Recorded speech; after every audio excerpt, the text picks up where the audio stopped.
কি তাই রে বাবা, তোমার তো শরীরটা একবার খুব দুর্বল হয়ে গেছে, মনটা অনেক দুর্বল হয়ে গেছে।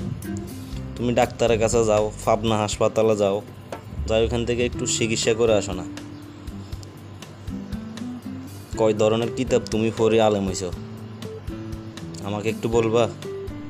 তুমি কয়টা কিতাব পড়ছো? তুমি যে শায়েকের বিরুদ্ধে লাগছো, এ তো শায়েক মানে কি? শায়েক কি? এ শয়তান, এর বিরুদ্ধে লাগছে। এই যে কয়টা কিতাবের ফিস্টে উঠলেছে, এই কয়টা কিতাব তুমি চোখে দেখছো? শয়তান কোথাকার।